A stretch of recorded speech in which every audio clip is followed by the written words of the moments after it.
guess I don't have to have the crazy water up here. So that's lunch. I love that a crazy water sponsored too. Well, on my phone, I do.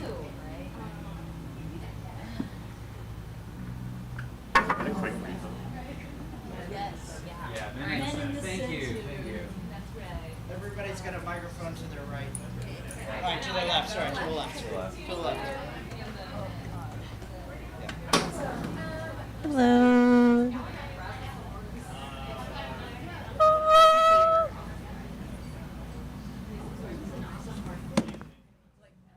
Oh wait, I need the questions. What am I doing? Yeah, I saw. Yeah, yeah.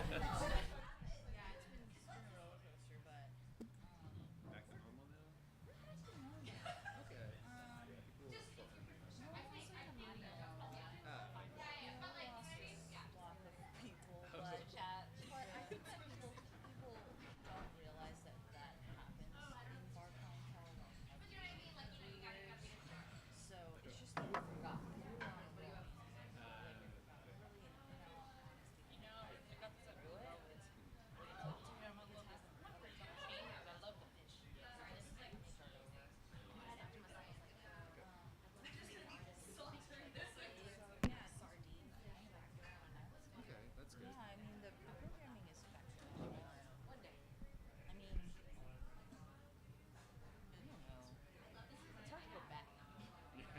So it's not back to normal, but it's there.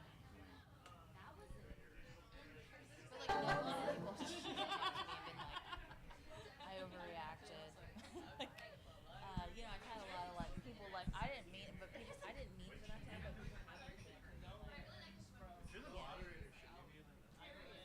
No, this way I can see everything. No. I need to be around air. I picked a spot where I could feel the AC and the fan. Because I was like, dude, I have to have moving air, I think. For a modern event. We Fred- got the last two. Maybe Pumpkin could be in the middle. Yeah. I'll be on that YouTube.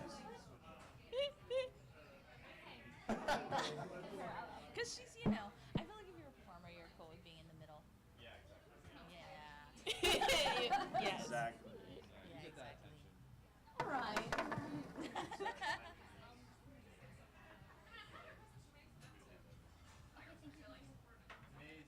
Oh, we're supposed to bring our key drinks. I chugged mine, thinking like, He just shot down that tea. Yeah, I fucking threw it back. Well, you don't have to bring it. Yeah. Yeah, like, Whatever you like if you want. don't like it or something. Yeah, y'all are like I love it. Baby's first grant.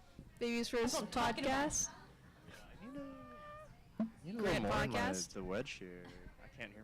Can Oh, it's I should get yeah. the you tap know, tap. what's her name? Arisha. The DJ Little Desi girl is her name on I don't think I Instagram. know.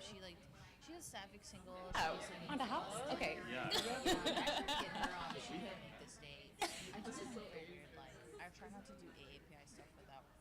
This episode is sponsored by Souply. Hey, I heard it was sponsored by Souply. Souply for everyone. This episode of the podcast is sponsored by Souply.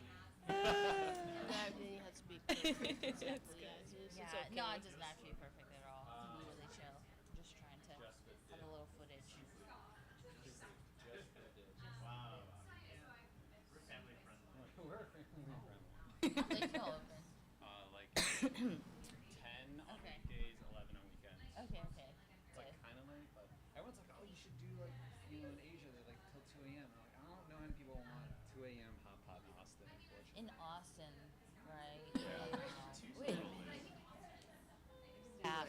Korean Yeah. Yeah. Midnight. It's also midnight. like, We'll yeah, get there. midnight. Because like Sweet Drive opens till midnight. It's true. It's so hard to find good options after 10. People go there like me. I go I there leave too. work and I go there. I didn't know Sweet Drive. Because Interesting. Too. She was there. Oh, and, I didn't even know they're and open. others. I never see them. They were there. They were both there. Yeah, like No, not Annie. they're just always kind of closed. So But she's so funny. I guess she's 'cause they're like open till the younger midnight, sibling, so. she's like, I'm the more mature one. She's like really big on that. She always says that. She's like, Sophia just doesn't have it. We're different vibes. Whoa! I'm like, How's dude, dinner now? I Did know. Sophia hear you saying that? Like, Also, Sophia comes Wow. over. You were like, yeah, me too. Hello. mine's not working that much. Okay. Sounds like We it. hear you. Thank We you. hear you. Sounds like it. Baby's first podcast. Are we excited? Hello, to hello, begin? check, check. Hi. Hello. Mine's Hello. really quiet. I feel Hi. like. You can just talk, like, put it right up to your lip. Hi. Oh. Yeah, Okay. there you go. Yeah, Right yeah. there. Yep. There we are. Wow. Let an Prom angel. Queen teach us how to use a microphone. Oh. I mean, we cannot Tazi over here. Really?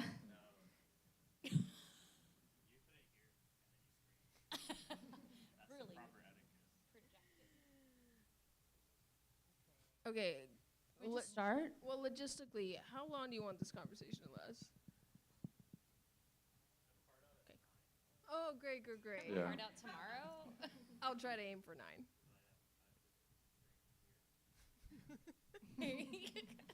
On a Sunday? There's tea. There's tea. Okay, shall we? Okay. Okay. Yeah, let's get started. Is there like Right? a jingle that comes on when the podcast starts? Okay. Like a cut sign. Wait, is the music still on? The music's off? Okay. Right. Okay, amazing. Thank you everyone for being here. Thanks for having us. No, thank you, Maggie, for inviting us all to be part of this roundtable. Thank you for taking the time to moderate. This is great. Of course, flew back just in time for this. Ivy just got back from Japan like Oh. 2 days ago. Japan and Taiwan. We That's are. right. Wait, is anybody else? Are y'all Taiwanese or anybody here? Okay, weird. Just us. I know. We Is that- found this out at one of the Cheer Up staff parties. I was like, I "Are you the knew. only other Taiwanese person in Austin?" And Ivy was like, "Yes." That's not true, but Yeah, there are there's like more a- of us. There's like an entire club dedicated towards it. Exactly. But maybe in nightlife, of not as many. So maybe we'll start Yeah. there. Okay. I would love to hear everyone introduce a little bit about themselves and how they got involved in nightlife. Should we start with me or? That's right. Yeah. I moved to Austin. I went to UT. I had, I guess, like in nightlife. I mean, we all just were out at all the live music was a lot more prevalent, like on the local level, as in every night, weeknight, every bar was open. Every bar had 3 to 5 bands, sometimes more, and we would just bar hop. They were free shows, so I kind of just got into the scene that way. I was here at school. Honestly, very boring story in that aspect. But I had a little radio show at KVRX at UT, so that got me into more of the music side of things. Yes, I was just out a lot. I really like at that time. I feel like networking was you had to work pretty hard to meet people and meet strangers. So going out and watching music and having similar interests was really the only way. It was like pre-iPhone, I think YouTube maybe just began, right? So it was kind of my way of like just getting myself out there with other weird, artsy Austin folks. And yeah, I was out one night. I met Tamara. She had started a food truck called Cheer Up Charlie's that threw a lot of nighttime parties way into 3, 4 a.m. So that's kind of how I got into it. I mean, there's a much longer story to that portion, but yeah, I we went into the brick and mortar side of it together, and I was programming, and by that time I had created kind of my own group of friends and extended friends, so I was really into the programming and event side of things. So that's kind of how I got into the cheer ups world. Well, paint the scene a little bit for us, Maggie. Oh. What year was this, and what was Okay. Austin like during that time? It was 2009, and we were a place on East 6th Street. And East 6th Street was where that hotel is now. That's where we were. So where East Austin Hotel is, that's where we were. And it was just like dirt, grass that had turned into dirt from people dancing on it for so long and overnight, like all these nights of dancing. And, you know, our friends would play like electronic music all the way into 4 or 5 a.m. and we would have like soccer games during that.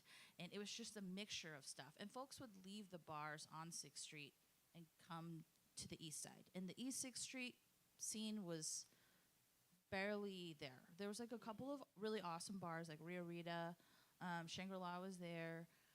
I think Liberty may have just opened, but yes, Chirp Charlie's was a food truck. Tam founded it, ran it, and I met her there through a couple of parties. Yes, and it was just a different Austin. Like the noise ordinance was different, as in there wasn't really a structure or system for it. So it was, you could, it was the Wild Wild West, you know. So now, you know, code enforcement is at your door right at midnight, and they're like, shut it off, turn everything down. That just wasn't a thing back then. I don't know. What other paint the scene should I do? It's beautiful. Is that, yeah, I was like 21. No, sorry, Tamara. I was 20. I was 22 at the time. I was 22, so. So you kind of fell into it becoming a nightlife scene. It's evolved into where we are today. Is that right? Yeah, I fell into it organically because everything actually was very organic back then. So there's really no other way to it wasn't because we were disorganized, or it wasn't because we didn't have a concept for our club, or we didn't have a business plan. It wasn't really like that. It was just organic because everything was organic back then in Austin. It was much more of a college town, a little less of the tech influence, and so bars were divey, and people were cool with that. People were okay with that. They didn't have to have some really fancy cocktail and a DJ that you can video and look right at during, it didn't have to be influencer based. It was just very organic. So I'm curious, say you invited all of us to have a conversation about being API in Austin during this time period in nightlife. Can you tell us a bit more of why you invited us specifically, and maybe everyone, when you're referred to, can speak a little bit about your background in nightlife as well? Yeah, sure. I was invited to I was going to run this as a possible series, so I was going to try to do a daytime portion, or folks who work in other creators and makers, in AAPI creators and makers in Austin. But yes, I was invited by someone like that to a panel last year, and Nelson was on the panel, and I just met him, and I was like, this is so fun. He's a comedian, but he also, he was a comedian, or still maybe is, and then he works in real estate, commercial real estate, and then also owns a restaurant. I just thought that was so cool, and we kind of really got along during that panel. And then Marlon, I've known forever, really. He does really amazing stuff, puts on really beautiful AAPI-centered music showcases. And then, yes, we're all friends with, he's friends with my sibling. I feel like we're fam. And I also went to something that he was a part of recently. It was about archival footage, archival Asians in Texas from an archival lens, and really was very touched and moved by some of his presentation, his poetry, and just anyway, he's very involved in nightlife and runs a label, so I thought that would be good. And yes, Annie and Prom Queen both perform here, and just it's all just about connection, right? I think. I mean, there's really not I do fly by the seat of my pants a lot, so I just kind of was like, okay, for this one, let's just reach out to these folks. I did also, I was telling you earlier, I reached out to my friend Arisha, who does sapphic singles. It's a little mixer, but yeah, she couldn't make this one. I thought that might have been a good angle too. Yeah, I kind of just like, little touch points on what I connect with folks on, and then I just go with it. That's how I run this place, by the way. Well, you've lasted for a very long time. We're happy to be here. So yeah, let's have Nelson introduce yourself. Hey guys, I'm Nelson. I am technically not Nightlife. I'm a former child laborer in the Chinese buffet industry. If you guys have ever been to like an all-you-can-eat orange chicken for $9 until you hurt yourself type of place, there's usually someone doing homework in the back, and years later, we go off and do engineering school. That was my exit. I was like, I can't wait to leave the restaurant forever. I'm so excited to be 18. And then Sounds like you succeeded. Yeah, great success. But then years later, my mom comes to Austin, and the Chinese buffet that we had in San Diego had to close during the pandemic. And so she'd freed up some time, but she also was managing my sister, who at the time was 13, and my mom was like, your sister, she sucks, just like you when you were younger. And I can't keep taking care of her on my own. And so part of her moving to Austin was to help take care of my sister. And then that led to boredom, which led to my mom wanting to start another restaurant. That's how we ended up with Soup Leaf and Hot Pot here in Austin. So what is Soup Leaf? Tell us, those of us who don't know. Hot Pot? Soup Leaf is a family-owned hot pot restaurant up north. Hot pot is, the best way to think about it is it's Chinese fondue. So instead of cheese, though, you're cooking it in soup. That's how we've been explaining it to Austinites. So we get a lot of people who are like, what is hot pot? And it's Chinese fondue. That's the easiest way I can translate it.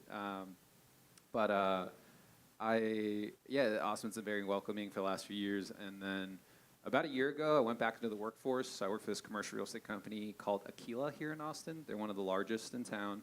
But it's nice because now we get to meet the landlords and talk to the people who control the city and understand why things are so much more expensive than they used to be, and why it's hard for new businesses to come out, and tying that to both restaurant side and the nightlife industry as a result. So. Sweet, thanks. Chocolate fondue. That's great. I'm going to use that. Thanks, Nelson. My name is Prom Queen. I'm a proud second-generation queer Vietnamese-American musician and community organizer in Austin. I'm with Texas's first Asian-American music label, 𝐸𝐸. Yes, that's right. 𝐸𝐸.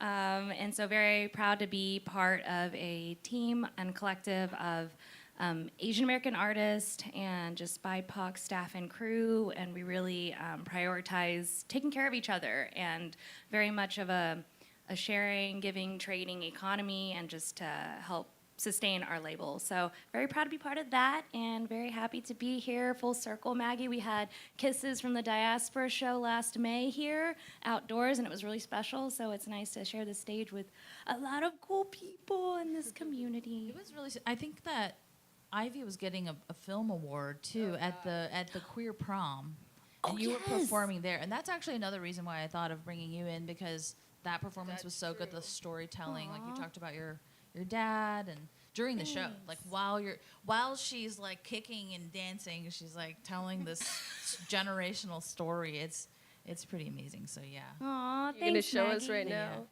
Yeah, I appreciate that. Stage. We do have a show May 29th at Antone's. It's our second Kisses from the Diaspora, and so yeah, May 29th. Yeah, thank you. I need to know your workout routines, because I don't know how you kick, dance, and sing all at the same time. My name is Annie Vo. I'm a DJ here in Austin. I go by 𝑽 2000. I got started in nightlife during COVID, or lack thereof. So I would go out and just got invited by my neighbors at the time in West Campus. And they would take me out, and I would be like in the tunnel under Austin High School. That was my first rave and also first time out. It was sweaty. This was 2018? 2021. Oh, 2021. I waited until I was 21 as a good Asian kid to go Nice. out. Bought my Nice. first pack of cigarettes on my 21st birthday. I haven't stopped since. My mom is not very pleased. And then at one point I lived at Pearl Street Co-op, which is a living community here for student housing. And we would throw a lot of big parties, and my housemates would be DJ for the events. But I thought I can do that better. I've seen what buttons they press, which knobs they turn. And so that's how I got started. And then just like through going out, connecting with people like Maggie and her sisters, and just have the audacity to go out and say hi, hello. And here I am 5 years later, still DJing. Was there like a pretty big learning curve to learning how to DJ for you? Because you said you were like, I know those buttons, I've seen, you know. Yeah. It wasn't that hard for me because I grew up on computers. And so I remember when Windows XP came out and they have those like video player with the sound waves. And I was like, I saw this when I was like 8. I can match the beat, just like line up the grid. And DJing is it's not the most difficult thing. I think song selection matters the most. Hi there. No, y'all good. Yeah, and that's my journey of how I got here. Amazing. Love that. Annie is my favorite DJ, by the way. Thank you. Where were you at Bieber night? Bieber night was Last last night. I'm here right now. Welcome. So is Called Annie. out, It's called Bieber out. Day. Nightlife is so interesting because I feel like you have to get into nightlife because you want to, or you're doing things. You don't start in it like all of a sudden I'm in nightlife. It's like Maggie said, it's like you're going to events and it gives you life and it gives you energy and you want to continue. And I feel like a lot of the formative years here was Cheer Up Charlie's. I played my very first show on this stage we're on right now, probably in 2017, and I went to the old E6 Cheer Ups, and I feel like nightlife is a thing in that regard where, yeah, you want to be going to things that excite you, and you want to be doing things that excite you. So my story is mostly from the music perspective, where I've been coming to Cheer Ups I've seen so many bands, so many performers here at Cheer Ups over the years, and it's like a incredibly celebrated space in my personal story, but also for my community. And I think doing things or putting on events in nightlife is mostly just trying to replicate the stuff you went to that made you feel good or that you want to do it again. Or it's like, a jumping off point where it's like, this was really cool. I want to do something that's a variation of it. So yeah, to me, being here like on this stage with folks that I've worked with for a long time in a lot of different capacities, pretty much all of you, it's great because that's also what nightlife is. It's community. It's the threads that connect all of us through our different disciplines and mediums. So in a central location like this one, right? I mean, at the end of the day, community is just seeing the same people over and over again. And sometimes there's new people, and sometimes people take a break. But, that's, in effect, what this is, why we're here right now, right? So, yeah. What's your name again? Who Oh, are you? yeah. My name's Marlon Hedrick, and I help co-run 𝐻𝒊𝒏𝒆, which is the label that Prom Queen's on. But I've been involved with different things for a long time, and I'm also a musician myself, an artist, and archivist, and other things. So I've been in Austin a long time, so that's also why I'm here. The kisses from the diaspora show last year, my parents were randomly in town, so they actually came. They come here like maybe once a year, maybe every other year, but they randomly were here and they came for the show. So my mom was like, she put her hand on my shoulder. She was like, "I'm proud of you." It was like one of the, just for like not. I didn't totally help put on the show. I mean, they curated it all, but kind of a rare thing for my mom, right? But I think it was the same day that the panel was. It was really weird. It was like around the same time. Did And, panel then saw your set afterwards. Nice. Yeah, they went to the panel. I didn't know they were coming to that. And then they were like, "Can you get Ashley, my sister?" They were like, "Can you get her to marry Nelson?" And I was like, "Do you have a girlfriend?" I do. She's in the crowd over there. Oh, my bad. I just met her. She has to leave now, unfortunately. So. Great timing. Well, I had to drop that. I mean, I think my sister might be watching, so I have to embarrass my sister every once in a while. That's something I have to do. What's up, Ash? Yeah. I'll just step in and clarify that Kisses from the Diaspora was a show that we put on here last year that sort of combined indie. It was sort of like a miniature API music festival showcase where we had indie bands inside and then we had pop artists outside and we had some vendors and we had DJs after. Annie DJ'd as well as Jeffrey Jin, and it was a really wonderful coming together of like a lot of different parts, coalition building between different API creative forces in town, and it was the best, and it was a lot of fun, and we're so glad you let us come here and do that, and I had a lot of drinks that night. Oh, but I was going to say something pertinent too. Kisses from the Diaspora is like, when you think about the Asian American or like API, like the label, it's like Asian American is like literally the one thing that ties us is like we're all immigrants, right? And so that's why it's called Kisses from the Diaspora, because we are, you know, all from our respective diasporas coming together using a shared label as much or as little as we want to connect. So, yeah, kisses. Mwah. Beautiful. Mwah. Okay, so you mentioned that's how we're connected as Asian Americans. What are some other ways that y'all have seen us be connected? Because I do feel like sometimes as an Asian American in the States, it's really hard for me to stay connected to other Asian Americans because we are from so many disparate diasporas. And I feel like Nelson has something to say. Waiting for our parents to tell us that they're proud of us. Yeah. It's a pretty big one. Yes. Yes. Has that come yet? One day. Well, they can be like, "I'm proud of you," and then, you know, a month later, they're like, "I'm not proud of you anymore."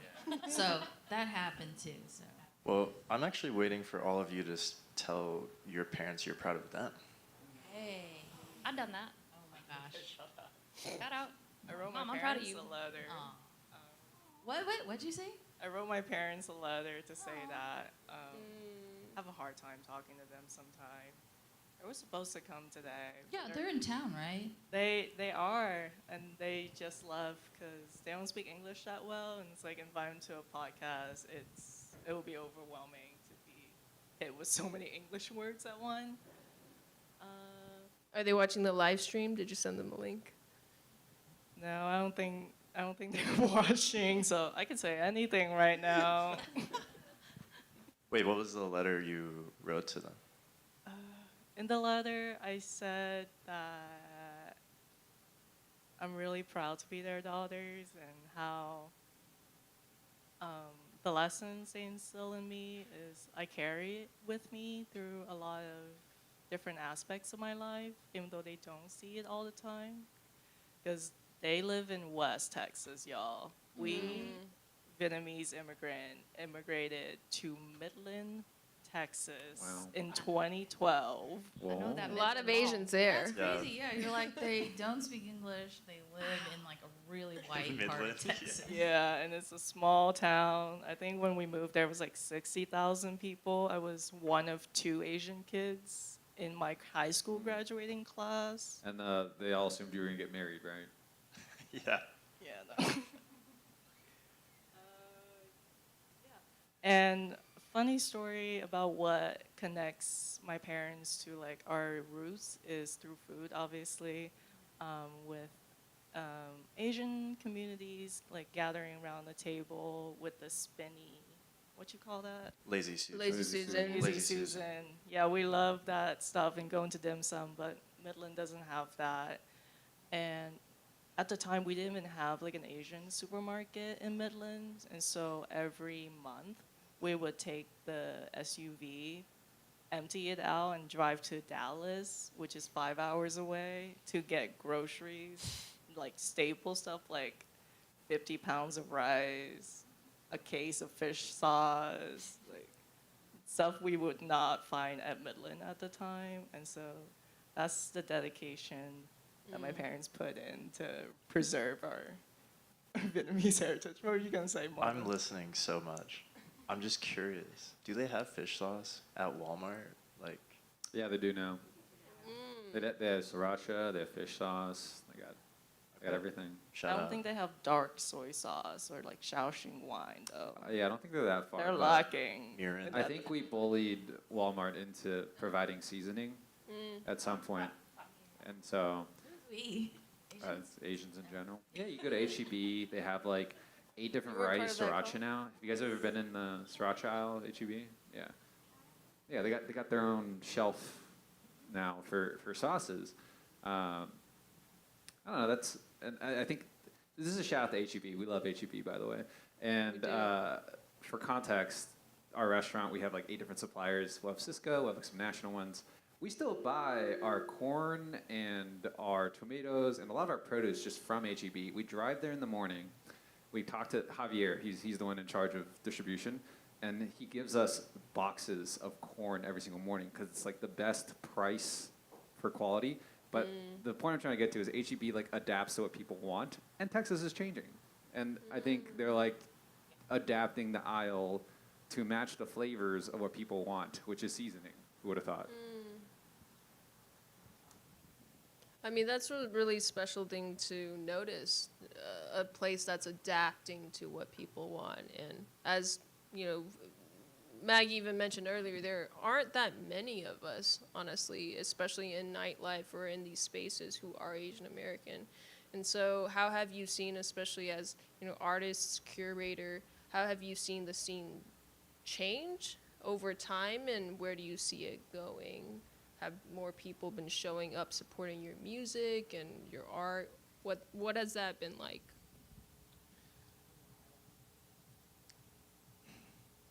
The way I see it, I think the Asian American population in Austin is still quite small. It's growing and it's growing and it's robust and it's mighty and it's so passionate. But when we talk about like volume, it's still like not quite there. And that's a pro and a con. You know, there's good things about that and there's bad things about that. I was talking to Nelson before this. You can't buy Filipino beer in Austin in the markets, 99, you know, H Mart, MT. Because there's not enough demand for distributors to ship it here. It just costs really expensive. The analogy there with the nightlife scene is that, to me, there have been several events that to me were like life-changing. But I still think there is a desire for consistency in the scene and curating, you know, something that people can rely on. Because there are always one-offs. You know, we sort of offhanded mentioned Kisses or like Queer Prom, or Jeffrey Jin did an amazing. City of Austin wants to tell us something. All right. What's it say? Hang on, follow. Yeah. Wait, I need to stop my phone for a minute. Yeah. Oh my god. The social media account is working now, is what they're telling us. Everyone go follow City of Austin Police Amazing. Department. This is Does that lose followers? Like, can you use emergency? Like, hey, we just posted a new picture. Come follow and Like like for us on the City like. of Austin. Go on. I'll continue. Jeffrey Jenna did an amazing event last year called Swag, something we Asians got, which was a party in West Campus that Annie DJ'd. Ooh, hell yeah.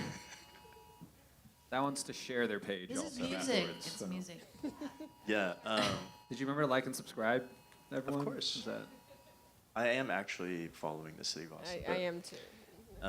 Yeah, it was a great event that was like had DJs and like live tattoo, and it was in West Campus. It was like, it was $8 to get in, and it was not shut down, but it's like a thing where it was pretty. It was in a random house. Whose house was that? It was Jeffrey's place. Okay, yeah, it was a house party, and I was like, I feel like in my mind I'm like, oh, I can reference things that are like, 3 times a year or 4 times a year. Like, this was amazing, and people are doing things, but I do think it's a thing where there still needs to be an evolution in the consistency, which is something we're trying to do at MHeart, but it's like there's space for everyone, and that's one of the positives about the population thing that I was just referencing. It's like there's room at the table for everyone, and there are spaces and groups that are doing great things, but in a long-winded way, that's sort of my take on nightlife in Austin, where it's like whenever there is something, we all come together, and it's incredible, and it's like life-changing, but then we're all like, okay, when's the next one? We're kind of like, who's gonna step up to do the next thing? Or, and so I think it's something that we're, through coalition building, through different mediums, even like the drag scene, I think about, and I'll stop after this, but I think about like some of the OGs like Belladonna and like some of the things they did here, and I'm like, how do we synthesize, 10 years, 15 years, 20 years of that legacy and people doing things into something where like people can be like, okay, I don't know, whether it's once a month or whatever, it's like. Were you ever part of Silk Club, or did you, yeah. I feel like having a zine and then having more, like, frequent events would really help AAPI in nightlife, because it's true, the one-offs aren't, they're amazing, and they just leave you with like, well, where did they go? Like, where did all the other AAPI go after that? That was it, so. I feel like during the daytime there's these like ritualistic hangouts. We're all This just is taking terrible. turns. This is They want us to follow them. I hope it's everyone's East Austin. okay. There's something going on there. Shelter in place, lifted now. Wow. Oh, nice. Perfect. All right. Wait. Okay. Wait. It's a What was later it out saying? now than usual.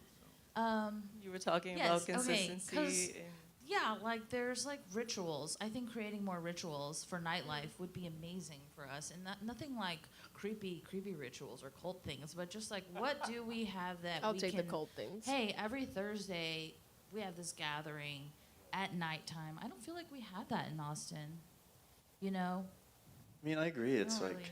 you were talking about something like. I was talking about like right now, like I go to Lao Lao every morning. Almost every morning. I live really close to there, and they have the mahjong stuff, but they do it during the day, right? Which is amazing. There's so many Asian events that happen during the day. Even the night markets sometimes happen like early in the day, and I'm just like, yeah, it's a day market, and which is great. But it's like, what are these like? We should have like a monthly ritual where we all get together, right? I don't know. You just came back from Taiwan. Yeah, right? I was Like- gonna ask, is there something about Asian culture in general that emphasizes nightlife? Because Because in Taiwan, in it's like Taiwan, night big. markets are basically where you go every day. There's multiple in every single city, and so for me, I feel super connected to nighttime as a culture. But largely in Austin, I feel like it does revolve more around alcohol. It revolves more around the party scene. It requires you to be a certain type of person in a certain mode in order to experience community. And if you say community is us seeing each other repeatedly well, I'm not trying to get drunk every night. I'm 34. Like, Yeah. my body processes Damn, alcohol 34. differently now. Drop the skincare routine. Okay. Water. Ivy. So yeah, I think something I have been craving is, you know, there is this similarity for me from Austin to certain cities in Taiwan like Taipei, where at nighttime it's so safe for anyone to be walking around. And you can't say that about a lot of cities where you feel like, okay, if you are a woman, you're a trans person, you're a non-binary person, if you are anything that is other than the majority, for you to go outside and feel, for the most part, like you're not gonna get harassed. And so I'm really curious what kind of nighttime communal ritual or activity or spaces can be brought together for us to gather, because to me it is lacking, but it's so fundamental to how a lot of Asian cities run. Controversial opinion, but I think it's the lack of commercial zoning.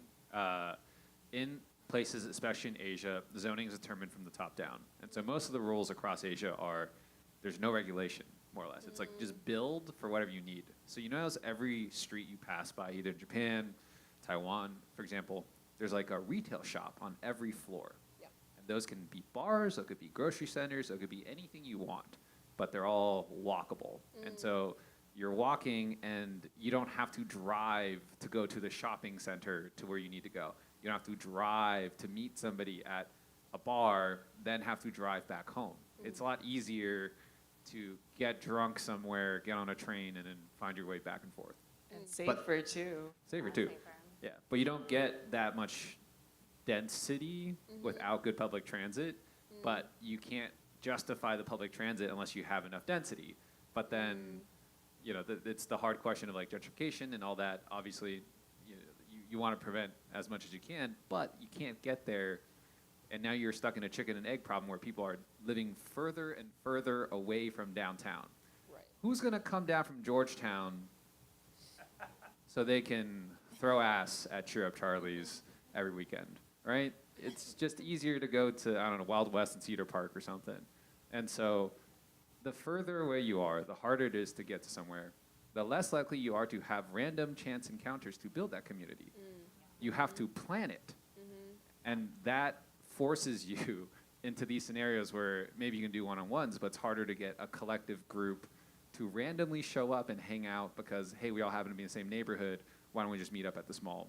It becomes, hey, Sunday, the one day we all have off, can we drive together in our 30 cars and meet at this one center to eat lunch, which... Soup Leaf? Soup Leaf. I heard there's this great family-owned hot pot place Next up north. Sunday, got it. And so... Yeah, I think, sorry, were you going to say something? Infrastructure, you're nail on the head. I mean, in Manila, you can get around, you can walk around, things stay open late. There's more support for that. Even the structure of shows, it's like every music show in Manila is like 8 bands, and it's like from like 7 to like 2, and everyone stays the whole time. Because the culture there is like, if we're gonna throw a show and you're gonna come to it, like we wanna give you your money's worth, you know, and then that's respected by the audience and they're there the whole time. You know, it's like, it's not like, when are set times? Yeah. You know, I'm only here to see one person, and there's a different culture, and obviously like Nelson was saying, the infrastructure affects that. But I also think it's a thing where it's like, you have to, not everyone's gonna wanna look for it, but when people do look for it, you have to give people something to find. And that's something where it's like that consistency, where even if it is like, you know, there might be a group of kids in Georgetown that's like, what can we do this month, this week? But it's like, nothing's going on, you know? So even if they're like, we're down to take 30 cars and drive to Cheer Ups, or wherever, you know? It's like, it's still like, if we're not putting things out there for people to find, that opportunity, you know, we lose that. Having a space is like the first element to creating community, because it's like a space we can gather. That's why Cheer Ups is so important, not only for the API community as one of the only AAPI-owned bars in Austin, but for so many communities. When you have a space, you can begin to create community. You can begin to create that consistency. but it's hard too, you know. And infrastructurally, yeah, I wish I didn't have to drive here today at all. Yeah. I'm trying to have like 3 more banana hammocks, you know. Yeah. I'll stop there. Yeah, building off of that, it's also why when you look around, Austin has very limited commercial zoning compared to, say, Houston or Dallas, where in Houston, there's almost no zoning. You could put like a strip club next to a school and people are like, that's fine. You know, you have the space for it, go for it. The lack of space means that then it becomes ultra competitive for the leftover commercial retail space. And so prices have gone up like 50% for commercial retail rent in the same period of time that apartment rents are down. You shouldn't haggle your landlord, by the way, if you're renting. And so this doesn't solve itself unless you create more commercial space, obviously. It's a supply-demand issue.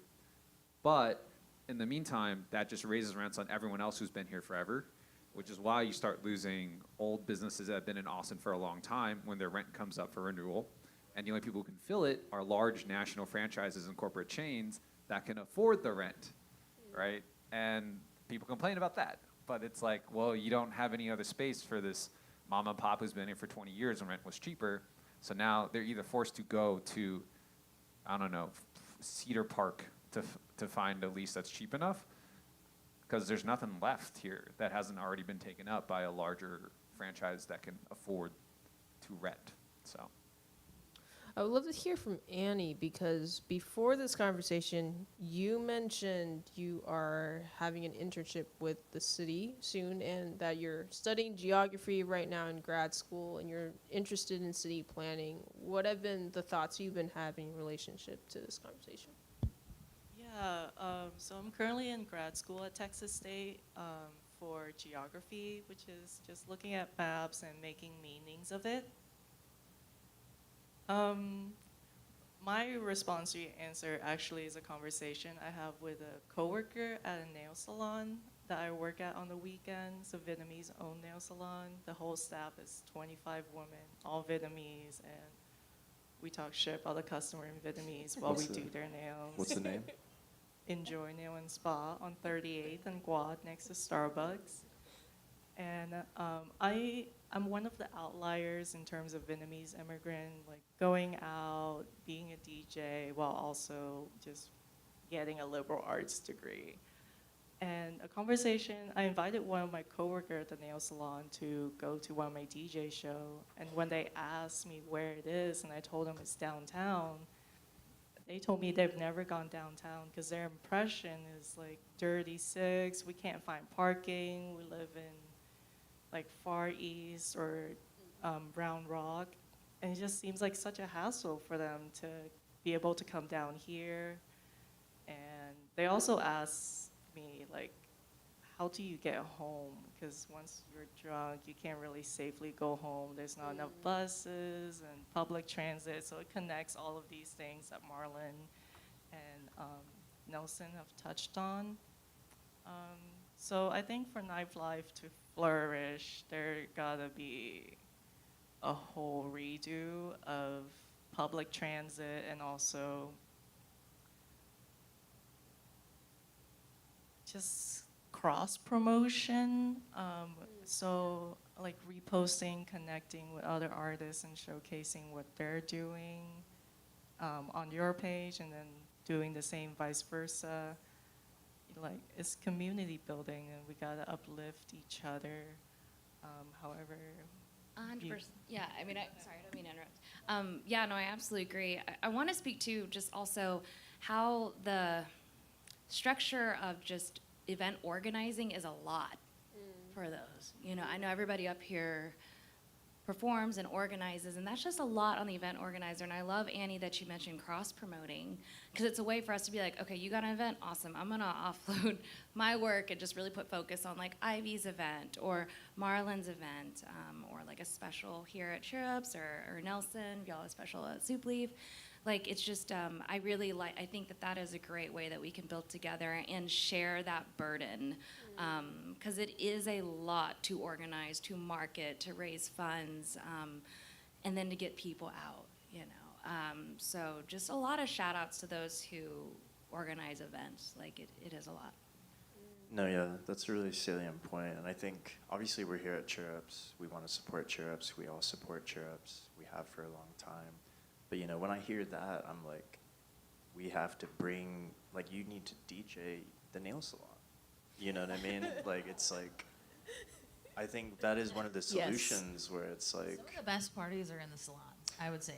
Exactly. I will be there. After parties. Right. How do we bring nightlife to spaces that, you know, maybe are craving it, maybe not, but maybe are open to it?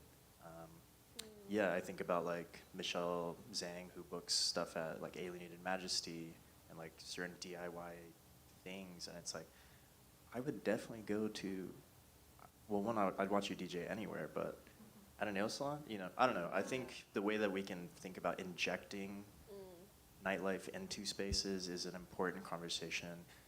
But it's a tough one because it's also like we want to support, like I said, it's like we No, want to have a like- centralized space too. Yeah, I mean, 𝐻𝐻𝐿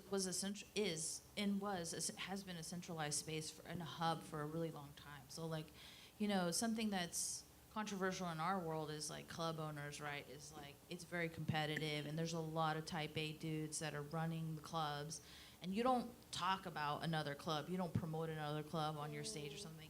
And 𝐻𝐻𝐿 has always been like, I mean, I really am about the community. I feel like, I don't know if y'all necessarily see this, but like to your point, you know, when you were like, what could we do if we don't always drink? Like, I can't totally speak to that because we do have like an alcohol-centered space, but we do have a lot of NA as well, right? So I personally don't, when I hang out, I try to hang out not drinking, just so, you know, people don't feel that need to be at my level of like drunk. Like, we can all just talk, and it can be like one drink or a bubble water or whatever, or sorry, bubbly water. But I was gonna say, like, something that we do, you know, I try to think about 𝐻𝐻𝐿 because we have such a high amount of followers on our social networks, and I try to just reshare and promote, even on our story, like other events that are going on, whether that's at Balm Arts or, you know, at somebody's studio, or like Alienated Majesty. Yeah, so I think like just reshare. I mean, I have to think about, like, I don't know how many of those folks are resharing 𝐻𝐻𝐿 events. Maybe, right? But yeah, I do like to kind of run us like a PR company and not so much like the physical bar itself sometimes. And I just like reshare other events. I don't know if that's great or if that's like really bad for business. I don't know. No, that's someone runs an Instagram called Asian Events in Austin. Yeah, that one. And like that's only I was about to existed mention for that. like 2 years. Yeah.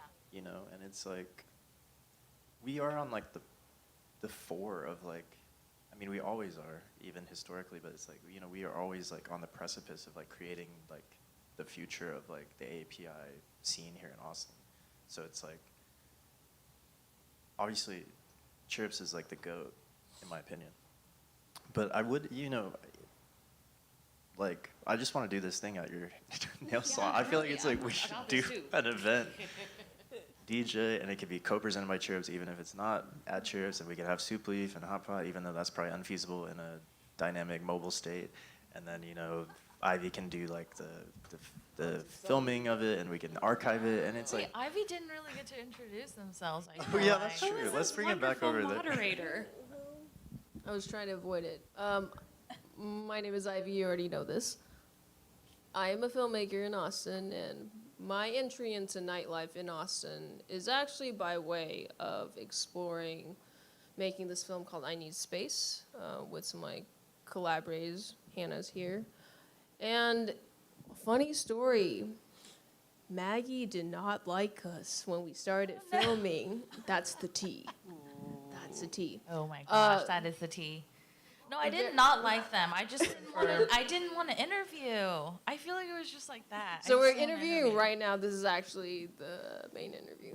No, but I think my introduction to nightlife was because of my absence in the queer nightlife space growing up.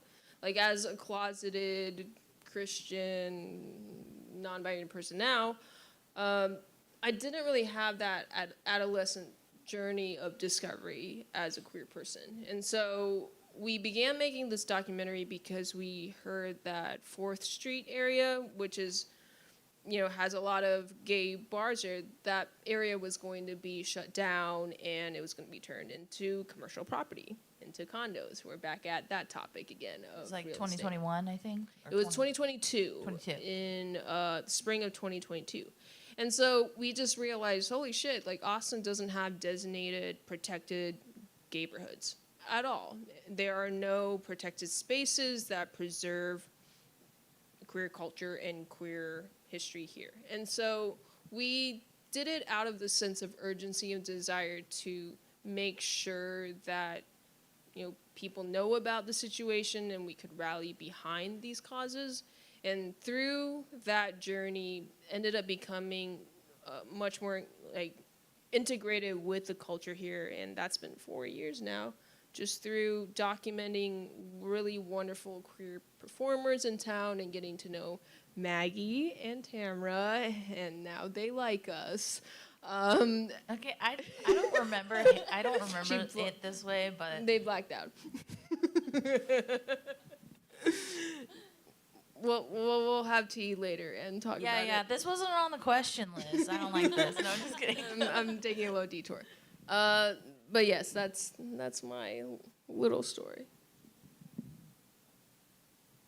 The footage is amazing so far. Like some of what I've seen of it is really amazing. So. Right, and you had an event here surrounding that film, right? Yeah, they played a little bit, a clip. Yes, we played a little bit, mostly to premiere a really wonderful performer named 𝑽𝒆𝒓𝒚, their music video, Drip. So good. Yes, thank you. Yeah, I mean, I'm curious to y'all, we talked about, we're going to have a DJ sesh at the nail salon. We're going to completely revamp the public transportation and real estate infrastructure in Austin. Yes. Very easy things. What are some other things that we can do to unite us as AAPI who come from so many different backgrounds? Like, what does that look like going forward?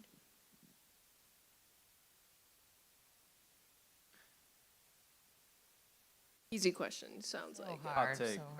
Spend more money. I think we're notoriously cheap. We go to free stuff, and then we complain when it's not good enough and it's free, and then we just don't show up to other ones. So That's true, yes. it's always a value question of things that we go to. And then, it's like when you host things for the Asian community, the moment things have a price on them too, it's like, well, then you have to expect value to come out of it. Whereas I've noticed that in the non-Asian community in Austin, it's like, you just go to support sometimes, and like that just doesn't exist. There's always like a transaction or expected value. So it's hard to be like, I want to do stuff for the community, because the community doesn't really want to support you unless there's like more value they extract out of it than they put in, if that makes sense. Unless we help everyone, when we tell them that we're proud of them, or tell their parents that we're proud of them. I'm proud of you party. I love that. Yeah, we call it a pride party. Oh wait, hold on. No, not Nelson. That's next month. That's next month in August. I mean, that's a fair take. There is like a bit of unlearning. It's like the same, like, we all like, I'm sure in a lot of your families, like, we don't waste food, and that's something that like I take pride in, but that is also the core philosophy around that does create some of these issues you're talking about, where it's like value and like wanting to make sure you're getting the most value for money, etc. But I do think there's no unification of the AAPI scene that exists without food, without music. It's funny to think that the 6 of us are here together, and it's still like, and we all know each other, but it's also like we've never all really like, or it's rare that we all get together, Yeah. Like probably the last time I saw all of us in the same space was like maybe like Queer Prom 2 years ago, Asian American Queer Prom. And I'm like, when's the next Asian American Queer Prom? Like that's such an incredible concept, event, etc. But I feel like food is really important, and I'm not even trying to bring it to you at all. But I loved what you said about HEB having 8 srirachas, because to me that's like the analogy for what we're trying to do in nightlife or whatever. Because it's like, clearly it's like if the demand is there and there's enough people, to have 8 different srirachas in an HEB, surely there's enough to sustain whatever the hell we're trying to do, you know? So I think sometimes it just takes imagination. It takes something like this, like a podcast, to get us all together, to brainstorm, you know, you DJing at the nail salon, and that's like how it starts. But I do feel like it's always, you know, and that's just how it is here in Austin at the moment, but it kind of tends to be one person that's just like, hey, I'm generating this entire idea, and then you bring people in, etc.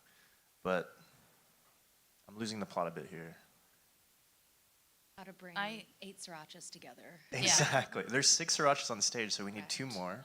Yes. And then I've been kind of thinking about this, and I'm really curious about how you all think about this. But like, you know, how many of y'all's events are like majority non-AAPI folks, right? And like, is that okay? So like, you're talking about, hey, it's hard to fund our events, it's hard to keep our places afloat, and then if you have 75% non-Asian people at your event, I mean, at least your event's off the ground and they're supporting, right? But it's like, yeah, I want to know, like, at your events or at your places, even at your restaurant, like, is it majority AAPI representation, or are you trying to bring non-AAPI people into the fold? And if you are, like, what is that like? Is it like kind of a risky thing? Because my experience of it has been like, I've really put that to work at Cheer Ups. Like, I'm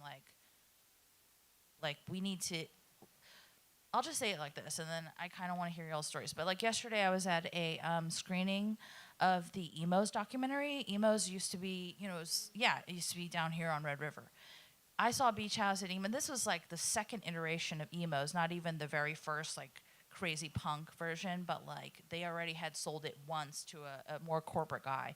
But I saw Beach House there in a room, in their inside room, 30 people, and met Victoria, and she had just graduated from Vassar. She was selling her own merch. Like, that's just how Austin used to be, right? So we would just have these. So I was watching the 𝐈𝐯𝐲 documentary. I teared up so many times watching these like old school hardcore like white dudes that used to do door there. They used to let me in underage, and you know, I teared up just watching all their stories, and it was all just about like fights at the club and like crazy, just Wild West times, right? And then I watched their panel. Somebody who is on their panel is now Graham he now owns Resound, which is now a national booking company. He started Fun Fest. He was on the panel, and he also said some really amazing things that were really touching.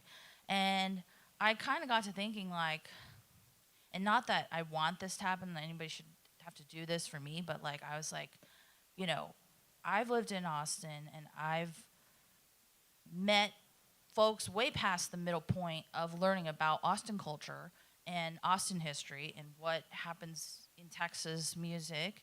And I kind of am like, you know, I wonder if like someone watched a documentary about our bar, if it would even make it on their map of like legitimizing it as Austin history, because all the old heads were there at the screens, like hundreds of folks. And, you know, I remember them all from when I was in my early 20s and going to shows. And they're great, you know, like a lot of them are like, feel like my older brothers or something. But yeah, I just kind of wonder, like, where in that are people hearing our stories and meeting us somewhere past the middle point? And are they gonna like tear up watching a documentary about us? Or is it more like, oh, that's just so marginalized, or that's just so queer and different, or, you know, that's like, I don't relate to that because I'm not Asian, right? Like, I'm just saying, like, someone might think that. So I was just curious, like, anyway, my experience, and I feel like, especially in the last couple of years, I really have been burnt by this, but like, my experience in extending space to non-AAPI people has been like, yes, we're the example minority. At some point, they are like, yeah, we want to do that here. We want to do queer country night. We want to do all these things. And I'm like really involved in that, and I love what they do. But at some point, like at the end of the day, when push comes to shove or whatever, and shit hits the fan on Reddit or something, like, I am Asian to them. So like, you know, at the end of the day, it's like, they're like, well, we don't totally relate to that, or you. And so I've felt that way, and I was just wondering, like, you know, when you invite folks that are not Asian to your spaces or in those musical spaces, like, what is that like for you? Do you feel like there's support? Is there representation? Because I have actually been kind of curious about that. Yeah, my project as prom queen is born out of really exploring my Vietnamese American identity and queer identity. And when I wrote it, like, I put Vietnamese and English in my songs. So it's almost like this project is an SOS to Vietnamese Americans and Asian Americans. And so the spaces, when I am creating an event or in a performance, I envision what kind of people I want to attract to that event. And it has mostly leaned more AAPI BIPOC, though there are non-BIPOC people who come who are like allies, and it's great. But yeah, like an event that I'm doing in August is Vietnamese American centric, and exploring themes for off my album, which is like, what's the modern Vietnamese American look like? So taking the story past the I'm an immigrant's kid, what did I bring for lunch? It's like, okay, we're here now. Asian Americans are here. We're changing the landscape, much like everybody here on this stage is doing. So what does that look like next? And so for me, the intentionality goes into thinking about what am I wanting to say, what's my thesis with an event, and the hope is that, yeah, that the crowd comes and that they are interested in that. And I think the crowds that have been at our events have resonated with what we were trying to put down. And something I'm super proud of with 𝐸 is that we're taking our Asian American artists into more of the non-BIPOC spaces in Austin, like the Red River Cultural District, playing Free Week, playing Long Center. Those are potentially some of a lot of Austin audiences' first impressions of low-key Asian American artists. Yeah, which is Antones wild. too. And Antones, like, indeed. you know, deemed historic, right? Like, what is Yeah. legitimizing? Yeah, like, where do you Yeah. have to go to, like, be, okay, now these non-Asian folks, non-BIPOC people are watching our shows. Is it legitimate enough for you to give us that grant funding now? Or, like, you know what I mean? Right, exactly. So, I mean, I'm really proud of that, and I really appreciate you remembering the story about me telling about my dad's immigrant experience, because, yeah, when I'm on that stage at Stubbs and Doors at Free Week, oh, yeah, halfway through my set, I'm telling them the story about my dad being in the jungle, escaping this prison, and during the Vietnam War. And they're listening, and I'm really proud of that. So just really trying to take that pride into these spaces and hope that it connects. It may not with everybody, and that's also okay. Yeah. I like that. I feel like I really needed to hear that. It makes sense. Yeah. You know, in the music industry or even in film, you know, we talk about how, like, what we make is ours until it's done, and then we put it out into the world, and then it's no longer ours. You know, you have to let it go, and it takes on a life of its own, or it's ready to be interpreted by people. You know, when you release your song, you know, you released a song yesterday that has a Vietnamese title, it's Vietnamese language, you know, and it's in the world, and white people can listen to it now. It's on Netflix. Yeah, exactly. You have a song on Netflix that will, you know, maybe most likely be mostly consumed by white folks. Asian Americans as a political identity has had the most proximity to whiteness historically, and we still do, and we benefit from that. Personally, I see white folks as especially the ones that get it, you know, who are like really with it, like as a proverbial cherry on top, and, you know, you're welcome here. Not like you're welcome, like, thank you, you're welcome. But I do think there is a thing where it's like, as long as the intent, you know, is coming from that place, the vision that you're coming from, it's like, okay, then it's ready to be shared into the world. And at that point, you've done everything you can. How it's interpreted is up to everybody else.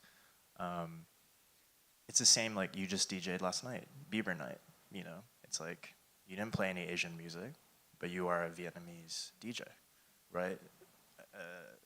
I would love to see you, every time I've seen you and you have, like, DJ'd your shit, it's, like, amazing, and I feel something. But we're always kind of working in that liminal space. I don't think it's a bad thing, but I do think, like I said, as long as what we are creating is, like, from our identity, then it's okay if it takes, you know, new states, or it evolves as it does based on, you know, the current, just the literal environment that we're in. I'll stop there. I just serve soup. There's not much of a cultural statement there. We lean overwhelmingly non-Asian with our clientele. I do think Asian culture in particular, Asian Americans are very isolationist. We tend to be like, we want to create events for the community, but not as much abroad and at large. And I think it's important that we do spread it. But that being said, I think we're just old and we're missing out. Like this stage, you're 26? You're the youngest. I think I'm the youngest. This era of Asian Americans probably have a totally different experience from the new generation that has grown up in an era where anime and K-pop is cool. And so it's like kind of flipped. We probably have this like memory of people saying the food is weird. But that doesn't really happen anymore, especially with like Gen Z and the TikTok and newer generation. Way more open-minded, way more experience with it to begin with. It's, I go to some of these restaurants now. It's like, damn, their Chinese is better than mine. And I'm like, can you help me pick from the menu? Like, I can't even comprehend it now. But yeah, we serve food and we overwhelmingly are non-Asian at Hot Pot, which a lot of people are surprised by. I did not know that. Yeah. That does surprise me. Hot Pot is kind of like, in my mind, it was something we did. Yeah, it seems like hard to teach people. I guess at your place it's we do a lot of that. Yeah. Instructions. We have a instruction manual with pictures and like step by step. You have like the temperature times, cooking right? times, yeah. Oh. Yeah. I do agree about the cosplay and like K-pop culture stuff though. Like, I did feel really old recently. Like, there's a lot of drag kids now that are very focused on cosplay, anime, K-pop. Like, those shows here are the most crowded. It's insane. You wouldn't think so, but we just had My Little Pony isn't even that one, but we've had other like, anime style, and it's packed. It's like 400 people are in here watching that. I did feel really old recently. Like they had a little comment section for the show, and they were like, who's your first, like, I forgot what the term is, maybe y'all would know, but like whoever you watched in a movie that like turned you queer or lesbian or, what is that word? Like, Core memory unlock. I don't know. Yeah, and like I named my person who was actually a real human celebrity, and like all these kids were like, but I can't even repeat that. They were all animated characters, and I was like, how do you like fall in love with an animated character like as your first love or something? It's not hard. I'm old. That's what I'm saying. I'm getting older. Well, what I'm gathering and feel inspired by through this conversation, aside from anime might turn you on, is stepping more into your culture and into your identity and this idea of Asian futurism, of imagining new possibilities that don't yet exist. And thank you for future generations who think K-pop is cool now. Thank you, K-pop demon hunters. Yeah. Shout out Big Bang. That's right. Well, and I think just to start wrapping this conversation up, I'm curious what other burning questions anyone has to add to this conversation as we conclude.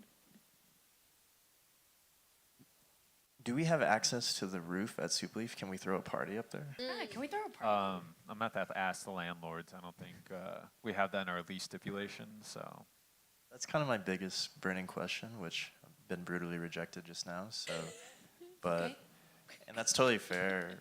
You said something about having less rules with commercial leases and having less boundaries, Yeah, well, that's in Asia. That's controlled by like the government, and they're like, we just need housing at some point, and they just figured But the trade-off is individuals lose land right powers. For example, the ability to push back when you're like, well, hold on, we want to keep this street of queer clubs. That's a lot harder when the central government controls it. But the central government could say, let's just put a train through the whole city so that it's easier to get in and out, and then we're going to build all the housing you'll ever need. And then that way rent can keep going down and prices keep going down like they do in Japan. So, just to be serious. I know I have a serious question too. Finally. Even the name of this conversation, you met me at a very AAPI time in my life. That means something different to everyone, but also even to ourselves at different points in our life, right? The time in our life, in this moment. You know, to me, like nightlife, like to me, for example, like drinking actually is really important to me when I think about nightlife, when I think about connecting to my culture, when I think about connecting to my family, when I think about being in Manila and drinking, you know, and drinking culture and nightlife. I'm not saying it's the only thing, but it's like, to me, very AAPI time in my life actually does kind of look like a little bit like drinking and that camaraderie and bread baking. And so I guess the thing I would want to say is that, you know, it's a broad thing and it's a flexible thing and it ebbs and flows. Like, what does it mean? And I think as long as we're always continuing to figure out what's important to us when it comes to that label, and it's not the only label, you know, whether it's queer or your specific ethnic label or being an Austinite, being a Texan, an Asian in the South, all of these identities commingling. But I think as long as we're doing what feels right to us, like DJing in a nail salon you work at part-time, which I hope happens, and I'd love to help you with that. Like, I don't think you can lose, because it's like, no matter what, that's like how I think about legacy. It's like, you're not given, or you can't decide your legacy, you're sort of given a legacy based on what you do. So if you're doing what feels right to you, whatever that means, you know, you can live with that, and that's kind of all that matters. You know, if nobody cries about the documentary about Cheer Ups, I will, obviously. But it's like... Yeah, I was like, they don't have to cry. I was just thought about, like, would they do that? They should. You know? No, totally. But you know for yourself what you've done for this community, for yourself, for all of us on stage, etc. And, like, that is legacy, right? So that's all. I'm done. Yeah, I kind of had... Oh, were you about to say something? No, just like, it's like, I'm done. Please, Maggie, go. No, yeah, I kind of wanted to bounce off of just the legacy piece as like a way to maybe end it, but like, and maybe you could answer too. Because I did go to the Asian American Resource Center recently and participate in a bunch of group activities that involved archival histories of Asian Americans and just Asian immigrants in Texas. Marlon and I sat at the same table, and there was like a folder from Austin Archives where... I'm back. Yeah, where he's back. Where they... Yeah, who was his name was Joe? Yeah, Joe Singh. Okay, and Joe Singh. He owned a business on, I think, 5th, 100 years ago. A laundry business 100 years ago on 5th Street. In Austin. 1926. And we were like, it's hard to imagine even being Asian here 100 years ago, right? And then he died in a car accident, and it was in his file. And Marlon was like, I can't even imagine like how fast that car was moving 100 years ago. Yeah, and so anyway, I did get asked this question a lot. I did a few podcasts when I was sick. I had cancer 7 years ago now, and yeah, I got asked a lot of questions about it. It was a very public thing, but I did a couple podcasts, and one time someone asked me like, how would you want to be remembered, which was really weird and interesting, because I was like, do you know that I might die? Like, but I mean, it feels that way when you're sick, you know, but so it was like kind of a scary question, but I remember really liking answering it because it gave me a second to think about how I would want to be remembered, and like when it really comes down to it, what you want to be remembered for. So I am curious, like what you feel like your legacy is, or like what legacy are you wanting to build? And I do hear you that, you know, maybe legacy is already chosen for you in a way. But that doesn't mean you can't have intention with what you're putting out, right? So it's a fair question. It could be lighthearted, right? I mean...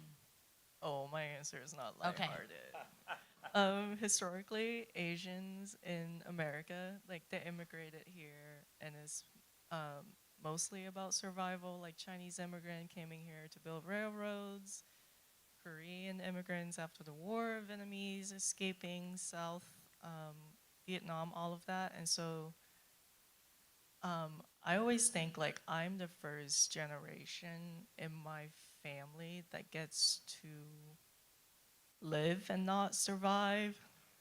So I think my legacy, I want to have like a joyful, like, just be able to live life on my own terms. I love that. I feel like we all want that. Hi. Oh, darn. Well, you can get a Soup you can get a leaf. drink. You can get a soup leaf. Yeah, get a drink. They're good here. Let's see.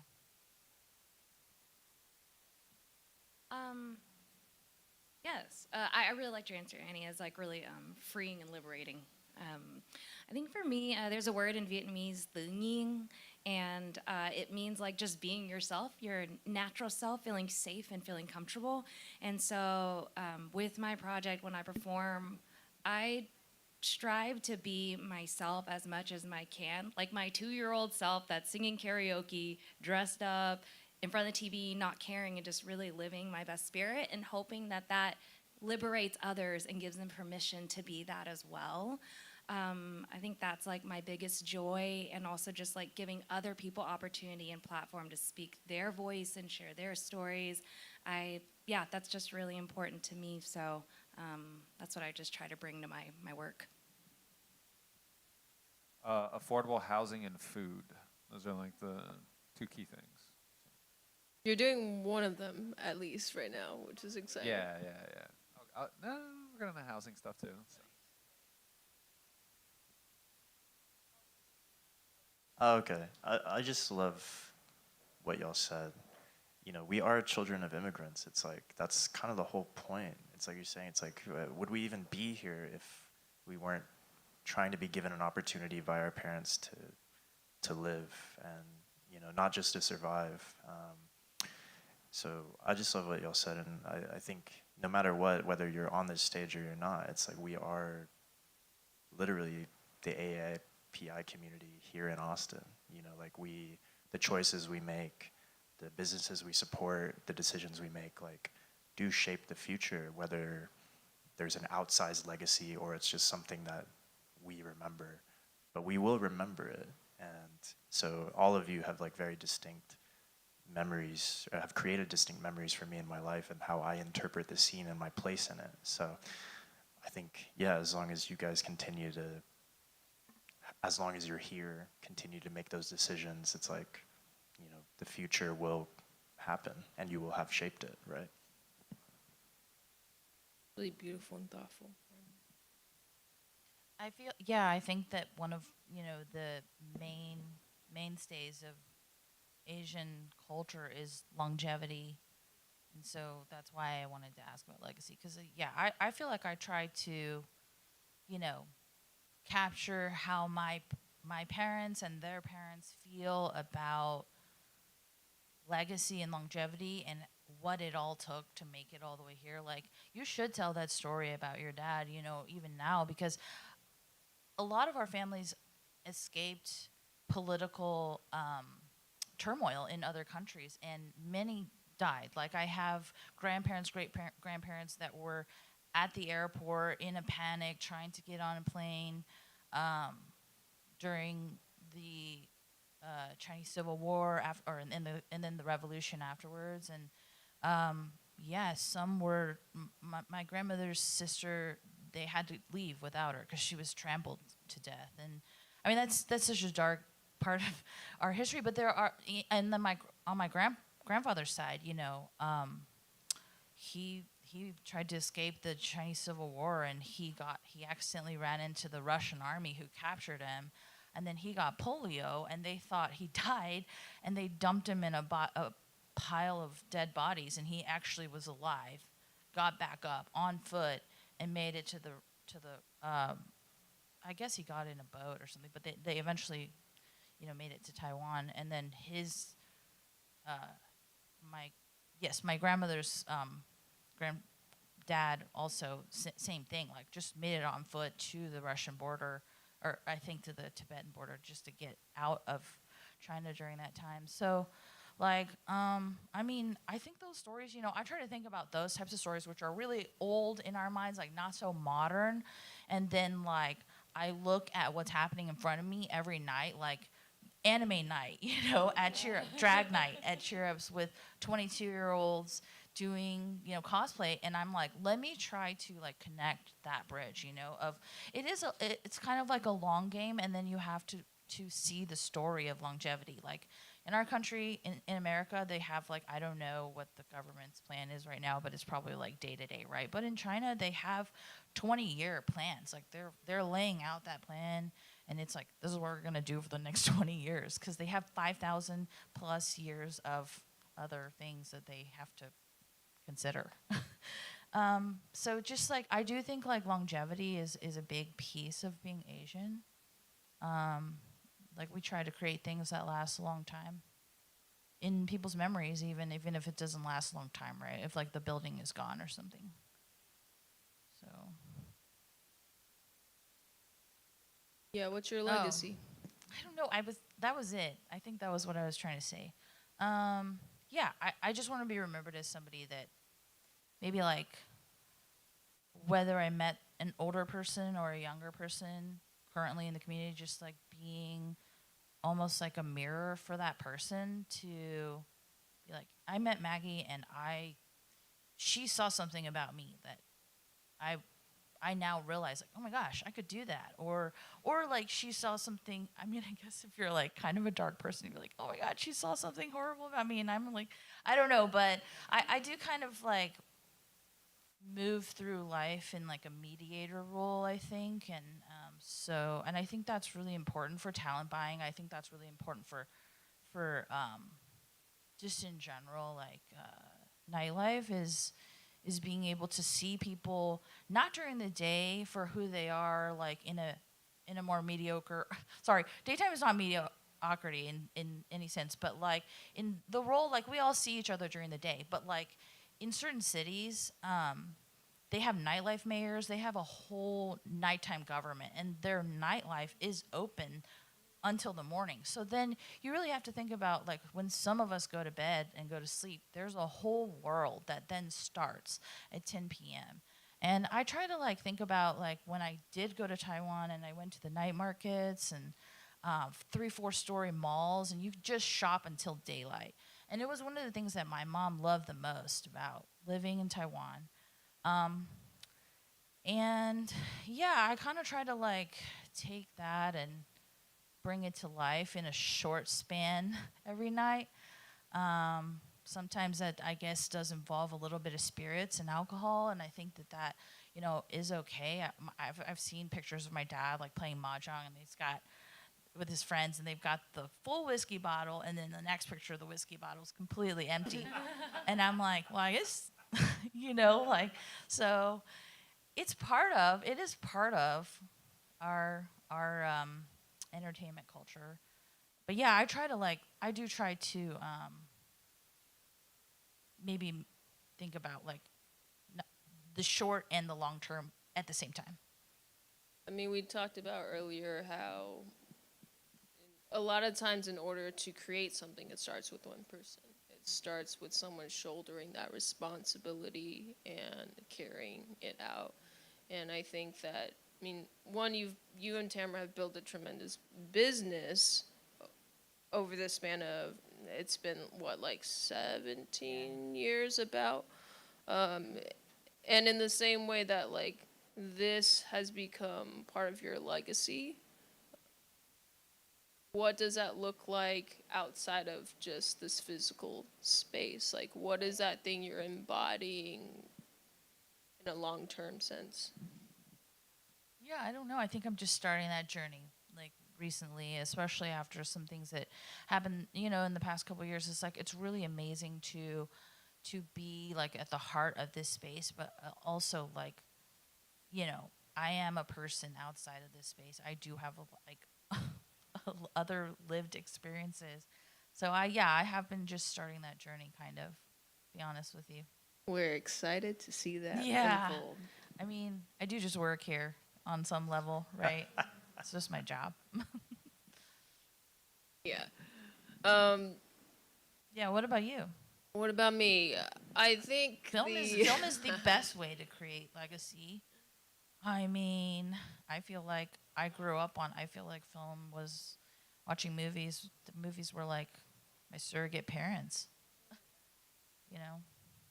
I mean, when we compare just live performances with film, sometimes I think about how, like, yeah, film can be so obsessive with permanence when life is so impermanent, right? And I think what's been exciting for me in pursuing this field is just, in a sense, we're all curators of so many different things, and as a filmmaker, you're curating the things that you want to immortalize. And I think it's been so special to go through this journey of documenting nightlife in the past 4 years, and really, be part of this community that you've really helped foster and facilitate and create through all of the art that takes place here, truly. So I think for me, as far as being an Asian American, and we talked about earlier what it means to be maybe an American Asian, and really being more of myself in those identities.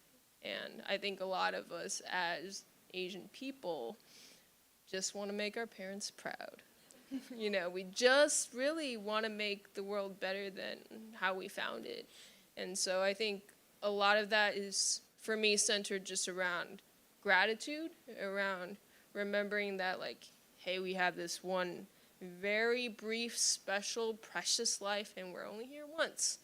So living in the now and just doing the best that we can. Yeah. Can I say one more thing? Yes. That was like the perfect end, so we can edit this out after.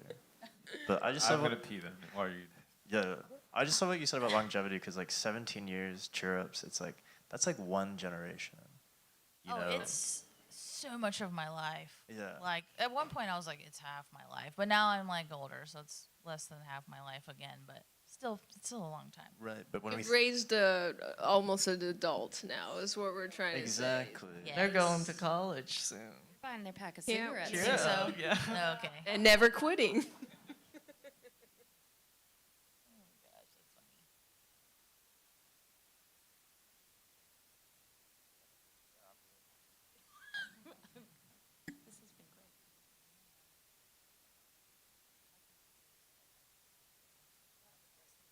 Oh, yeah, sure. Yeah.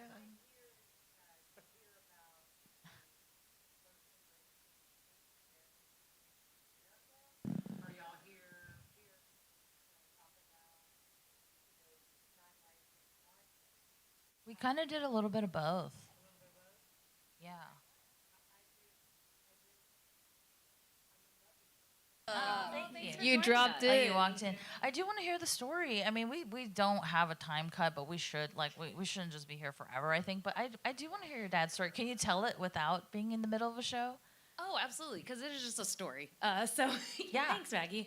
My dad, it's like 1970s during the Vietnam War that's happening over there, and he's from South Vietnam and got caught by the Northern Army and was sent to their prisons for probably about like 3 or 4 months. And he tried to escape that prison 3 times and he couldn't. And then the 4th time he did. And so what that looked like was after dinner every day, they sent the prisoners to go take a bath in the river.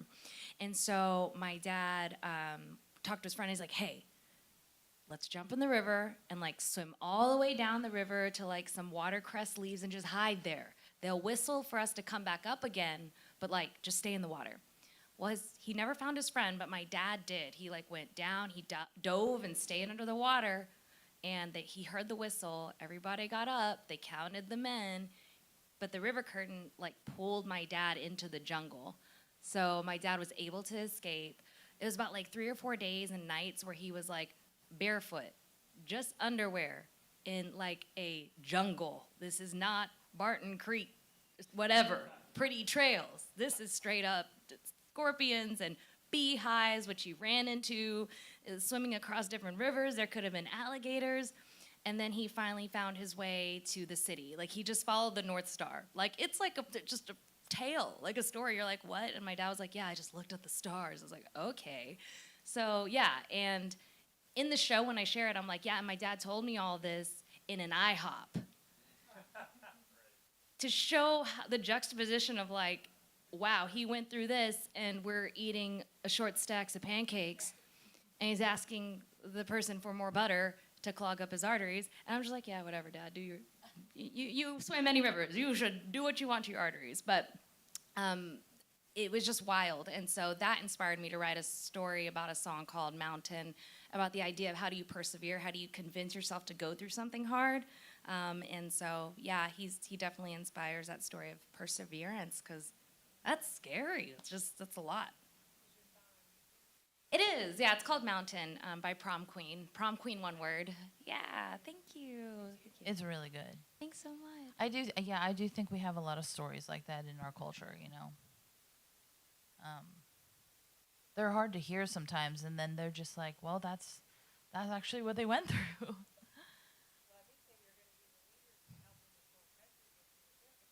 Oh my gosh, we'd love to. Yes, this country is. Yeah. I hear that. I agree. I like what you said too about, you know, like we all just kind of want to make our parents proud. I think that part of, and especially for queer Asians, LGBTQ Asians, like part of that is like the moment that we make ourselves proud, we then realize how proud we are of our parents.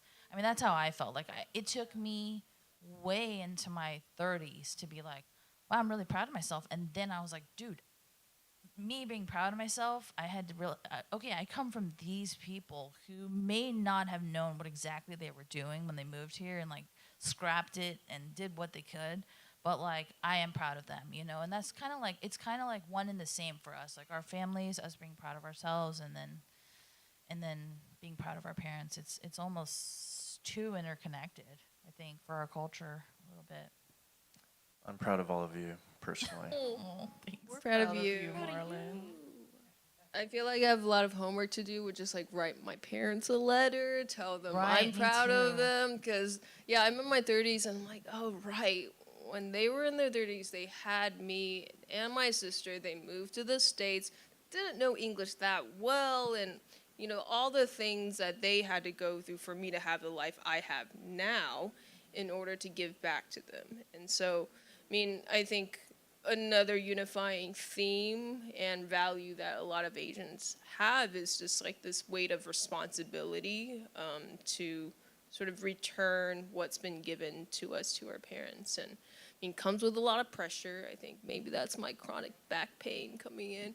But, you know, Stretches. yeah. But I do think that feeds into just like how hard a lot of Asian Americans work in general towards their craft, and maybe why we are sometimes a little bit isolationist, because we're just like, you gotta do the thing really, really hard, because like it's all riding on this. And especially people in artistic fields who are like, ooh, this is not the path that makes money. But